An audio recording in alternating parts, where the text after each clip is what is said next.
à tous, bienvenue dans le podcast de Paris Basketball On Air. 1-0 pour Paris et 2 balles de match à venir pour le club de la capitale dans sa finale d'Eurocup. Ce n'est pas le seul enseignement à ressortir de ce match 1 face à Gielbourg, mais c'est bien évidemment le plus important. Et on va parler de tout ce qui s'est passé dans ce premier match de la finale d'Eurocup. Et pour cela, eh bien, nous sommes 3, et oui, à débrief exceptionnel de finale d'Eurocup. Il faut des consultants d'exception. Eh bien, ce sont Flavien et Antoine qui m'accompagnent pour ce débrief de la finale d'Eurocup. Salut messieurs. Salut. Bien le bonsoir. Et oui, c'est un débrief qui va être très très positif puisque Paris a dominé ce premier match de la finale d'Eurocup 77-64 avec notamment une énorme première période qui a mis tout simplement à l'abri les Parisiens dans cette première rencontre de la série. Paris aura mené jusqu'à plus 27 au maximum 60-33. La Gielbourg a posé quelques soucis à Paris en seconde période, notamment avec une défense de zone. Mais voilà, Paris a réussi à assurer l'essentiel, mener dans cette série et donc s'offrir 2 balles de match. Messieurs, je vais commencer avec toi, Flavien. Tu étais toi au bord du terrain pour filmer cette rencontre. Quelles ont été tes premières impressions sur tout simplement le gros facteur de la victoire de Paris dans cette partie? C'est sa première période où Paris a totalement dominé la Gielbourg qui après a traîné ce retard comme un boulet tout au long de la partie. Ouais, bah tu vois le début de match des deux équipes, c'est pas le même, tu vois les intentions sont pas les mêmes, les attitudes sont pas les mêmes. On voit Paris vraiment, très sérieux, très confiant dans ce qu'ils avaient à faire et à produire sur le terrain.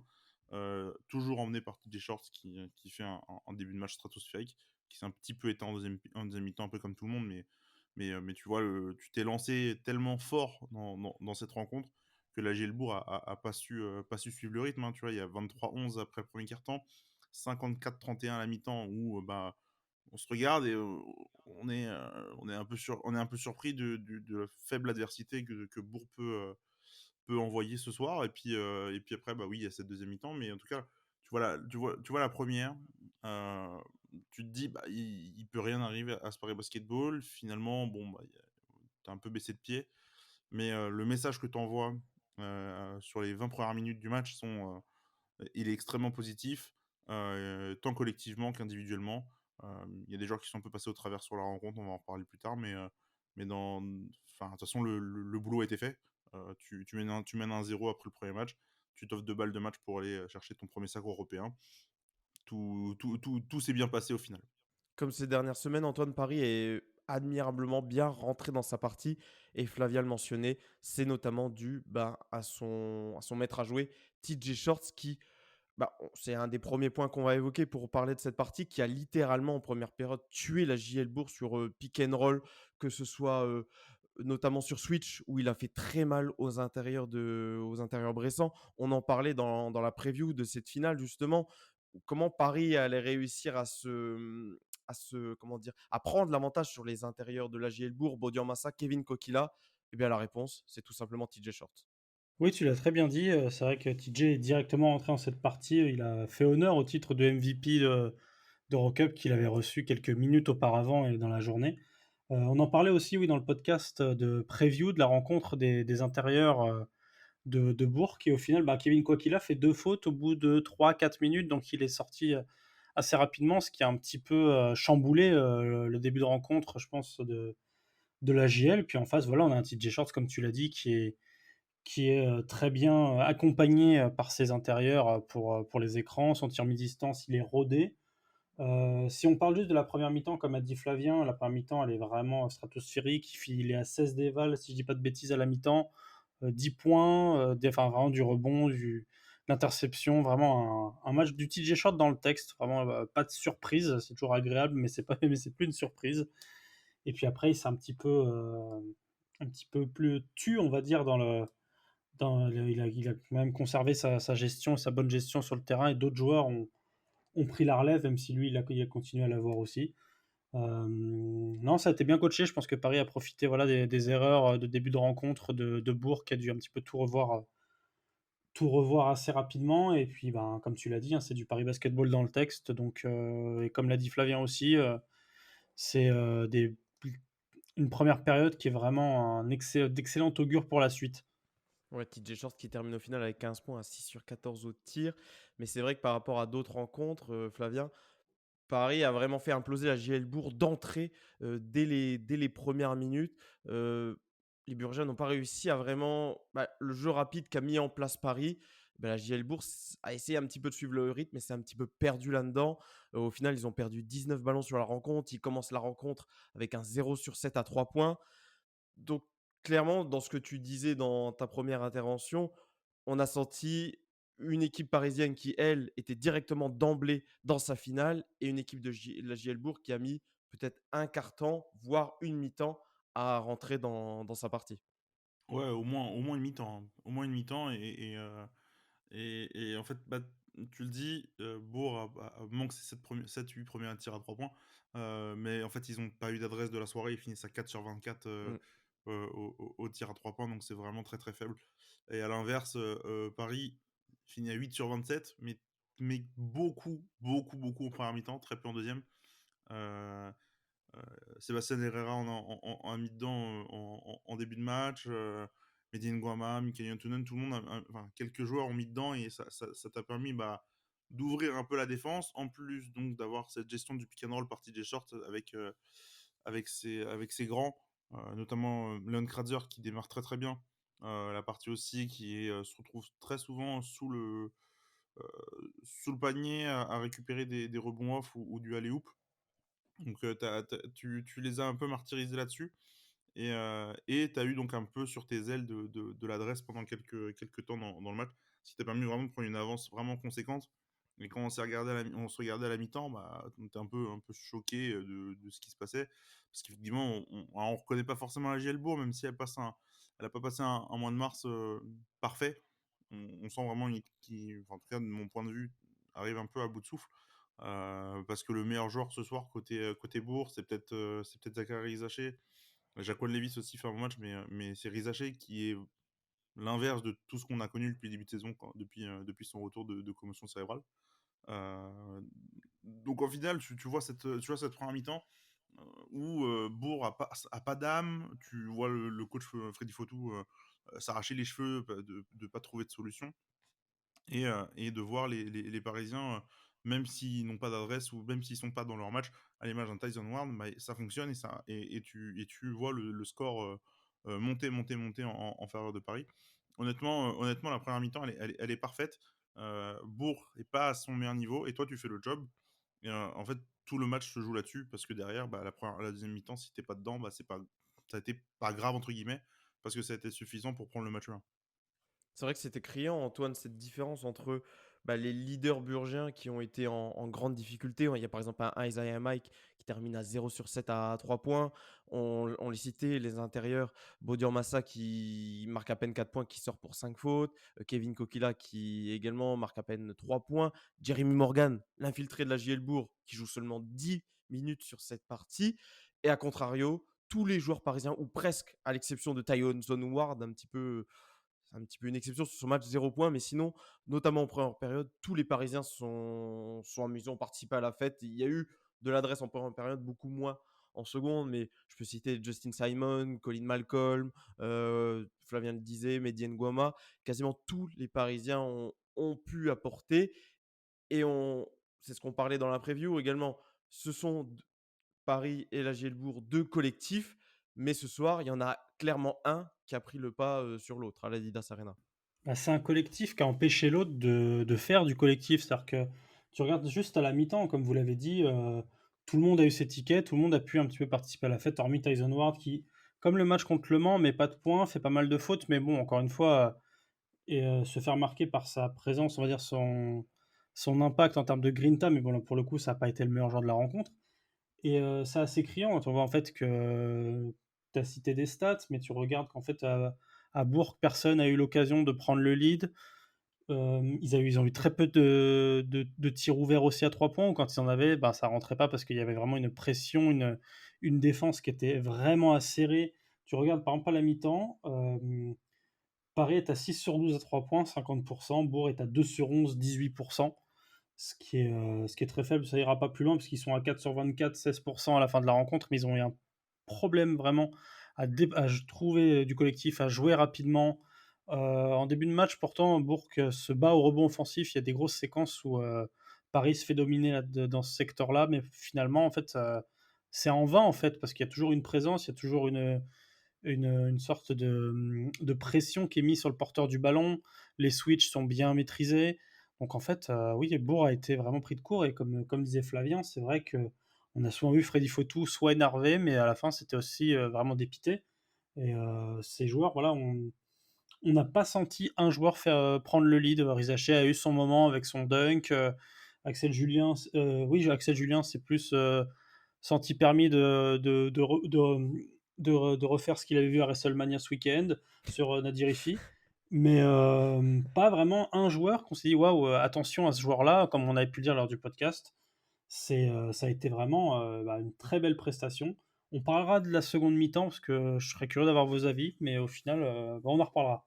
Bah, on va en parler tout de suite. Je rajouterai juste un point. J'accentuerai ce fait que tu mentionnais que la Gielbourg n'a eu aucun tir facile ce mardi soir. Et c'est ce qui est très positif pour la défense de Paris parce que il se peut que dans un soir, tu n'aies pas d'adresse. Mais là, en fait, c'est Paris qui a vraiment contribué au fait que la Gielbourg n'ait pas d'adresse en vraiment, surtout en première période, en les laissant tout simplement pas respirer.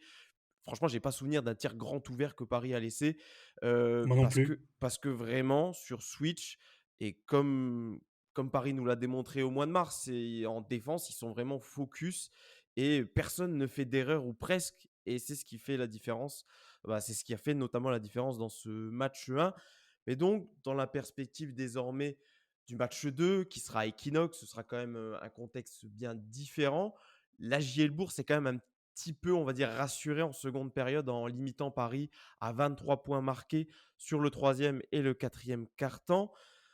Qu'est-ce qui, Flavien, quels sont les motifs d'espoir, on va dire, pour la Gielbourg ou quels sont potentiellement les motifs d'inquiétude pour Paris vendredi à l'occasion du match 2? Qu'est-ce que la Gielbourg a fait de mieux en seconde période qui a un petit peu gêné les Parisiens? Je pense que c'est assez circonstanciel du match, on va dire le moment où Bourg-en-Bresse revient au score. Revient au score, entre guillemets, hein, réduit en tout cas l'écart. Euh, Parce que moi j'étais à côté de Freddy Fotou là, au début de deuxième mi-temps, il semblait tellement désespéré de prendre moins en 27 là, et il passe en zone en défense, et Paris n'a pas d'adresse sur la deuxième mi-temps. Et au-delà de l'adresse, la relation, du coup, bah, ils défendent mieux le pick and roll vu qu'ils le défendent plus bas. Donc, tu es obligé de casser la zone, enfin, essayer de casser la zone en donnant des ballons plus à l'intérieur. Donc, à des Justin Simon, Michael Kessens, Leon Kratzer, et donc tu as des pertes de balles qui en suivent derrière. Parce que même s'il n'y a que 13 ballons perdus, je pense que la plupart des ballons perdus par Paris le sont dans cette seconde période. Oui, oui, Et, 9 en seconde période, 4 en première. et ben voilà. Visuellement, c'est en tout cas ce que je ressentais aussi. Et tu vois, Bourg-en-Bresse, du coup, a eu plus de jeux rapides, entre guillemets, mais de transition et de pouvoir surprendre la défense de Paris lorsqu'elle n'est pas placée comme elle l'est sur du jeu moins rythmé et plus demi-terrain. Donc, ça, c'est un point sur lequel il va falloir bosser, parce que alors, on ne sera pas tous les jours à 8 sur 27 à 3 points. Par contre, Bourg-en-Bresse, ça va pas à 4 sur 24 vendredi. Donc c'est là où il va falloir à la fois t'adapter en défense, mais surtout en attaque. Parce que quand tu n'arrives pas à péter une zone aussi forte soit l'équipe en face, euh, c'est un peu compliqué, je trouve.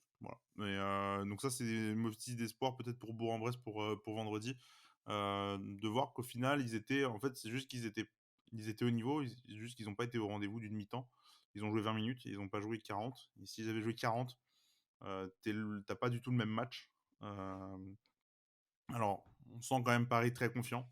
Même avant le match, on sentait quand même, même dans le club, ça sent les joueurs plutôt confiants dans l'idée d'aller chercher cette victoire parce que aussi, ils sont favoris, il faut le dire.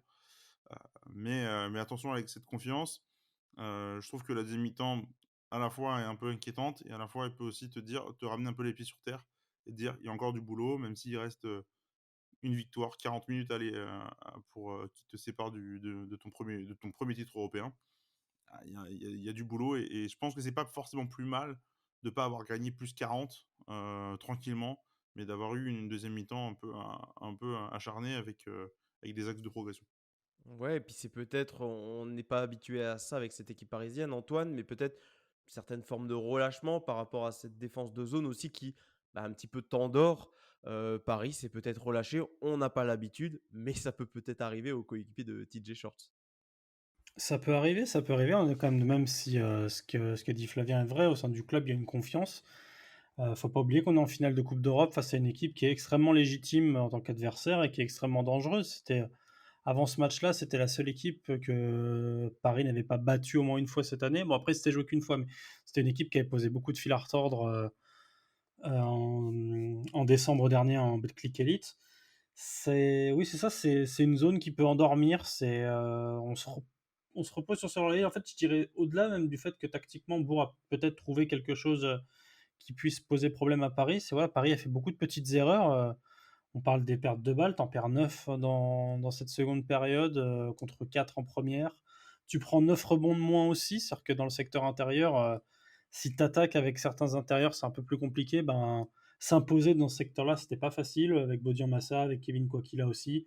Enfin, vraiment, il y a eu de la présence, vraiment de l'omniprésence à l'intérieur du côté de Bourg. On en parlait lors de la preview, ça s'est un peu répété pardon, tout au long de la rencontre. Puis après, ben, quand ça veut pas, ça veut pas. On a vu une équipe de Bourg qui défendait beaucoup mieux quand même en seconde mi-temps, puisque bon, on en parlait avec Flavien en off, il y a quand même beaucoup de possessions, par exemple, où TJ Shorts s'oblige d'aller au bout des 24 secondes. Parfois, Isalo était extrêmement agacé, posait des temps morts à hurler comme pas possible contre ses joueurs, contre ce qu'ils proposaient. Donc, comme s'il y avait cette volonté parfois de les réveiller parce que, ou de justement de leur demander de s'activer parce que ça devenait un petit peu, toute proportion gardée évidemment, quand on parle du Paris Basketball, un peu mou en seconde période. Ouais, puis bon, pour rajouter à ce que vous disiez, je pense que c'est assez positif pour Paris. Comme tu le disais, Flavien, d'avoir déjà avoir eu un petit peu d'adversité, on va dire, en seconde période, de s'être confronté à cette zone. Et je pense que bon, la zone face à Paris, c'est pas forcément la meilleure des idées. Alors ce soir, ils n'ont pas eu d'adresse, mais Paris est quand même l'une des meilleures équipes à 3 points du championnat de France. Donc s'ils ne mettent pas dedans ce soir, ils mettront dedans vendredi. Ou alors ils mettront dedans au match 3 éventuellement. Mais voilà, c'est pas forcément une solution. C'est un peu une solution où tu jettes une pièce en l'air. Tu espères qu'ils ne vont pas mettre dedans.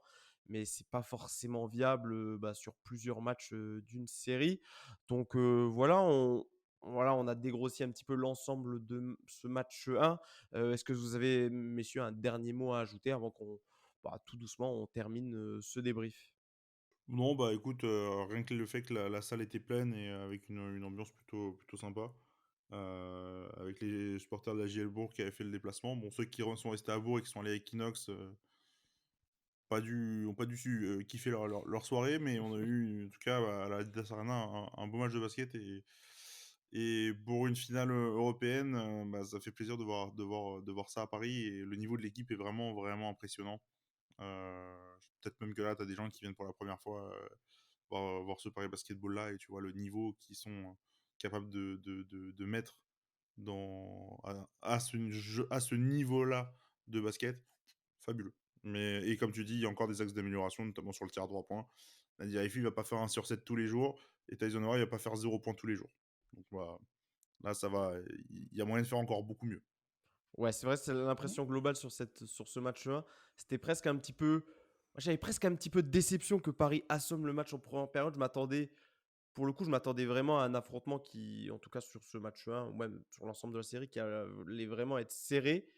Et j'étais peut-être que vous aussi dans la salle, vous étiez peut-être un peu comme moi. Moi, j'étais sonné personnellement de voir ça. Je me suis dit, waouh, même là en finale, avec la pression, l'enjeu, bah, Paris est presque comme en championnat. Alors, on verra comment ça va se passer dans la suite de cette série.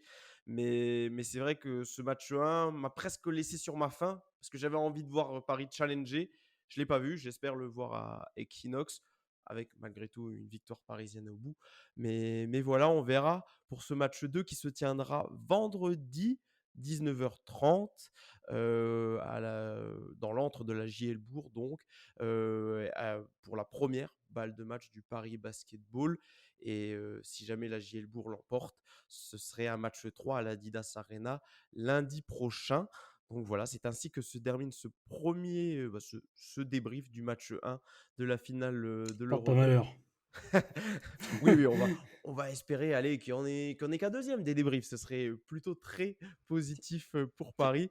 En Juste attendant Lilian, oui, Flavien, il y a un truc vachement important pour les gens qui peut-être découvraient le Paris Basketball ce soir. Et j'ai aussi une pensée pour ceux qui sont là depuis les débuts, pour avoir échangé avec certains que je salue, même nous on l'est un petit peu aussi. Ça faisait quand même extrêmement drôle de se dire qu'en 6 ans, le qu'on allait vivre, tous ceux qui sont là depuis les débuts, enfin une finale de coupe d'Europe après tout ce qui a été traversé par ce club. Donc c'est de l'émotion, c'est du stress, c'est la question que tu posais, lors de la preview, savoir qu'est-ce qu'on peut ressentir. Bah, là, pour le coup, l'émotion et le stress, il était bien présent le jour du match. Et ben, vraiment, oui, c'est juste pour se souligner, bah, ouais, bah, tout le monde, hein, tous les supporters évidemment, tous ceux qui regardent le club, mais aussi ceux qui sont là depuis les débuts. Je pense que ça leur a fait quelque chose ce soir. Les larmes aux yeux, Antoine. Je sais, je sais. non, mais c'est vrai qu'on a du mal à se rendre compte que, il y a encore 6 mois, on était à le Carpentier. Il y a 6 ans, Paris était en Pro B, jouait, Avec 3 ballons et une feuille, comme disait voilà, Jean-Christophe Prat. Flavien, tu avais été au premier match, non? C'était à Ruelle, il me semble, ou je sais Non, moi plus. j'étais pas, moi. J'étais Ah, pas. tu n'y étais pas? Mais enfin bref, Non, un match qui Tu nous ne faisait faisais jouer pas à la partie des 9 personnes. Et non. Ça dépend, 7, 9, avec les 12. parents et la copine de Gauthier Denis. Bon, enfin bref, on ne va pas refaire toute l'histoire du Paris Basketball, mais c'est vrai que c'est fou, l'histoire de ce club. Alors évidemment avec de gros moyens financiers, mais arriver aussi vite sur le devant de la scène européenne, c'est quand même assez prodigieux. Et on va voir si Paris, ben, pour sa première finale européenne, transformera l'essai dès vendredi à Equinox. Et c'est ainsi que se termine ce premier débrief de cette finale, de cette série, de cette finale d'Eurocup. Je vous remercie, messieurs, Il d'avoir recommence, hein. été en ma compagnie. Et en attendant, on vous invite comme d'habitude, pour avoir les prochaines notifs de nos débriefs, à nous suivre sur les réseaux sociaux @parisb-on on air, pardon, sur Twitter, et Paris Bibolonaire sur Instagram. Et nous, on se dit donc à vendredi pour le débrief du match 2 et potentiellement de la victoire du Paris Basketball. À très vite. Bye bye. Ciao. Bye bye.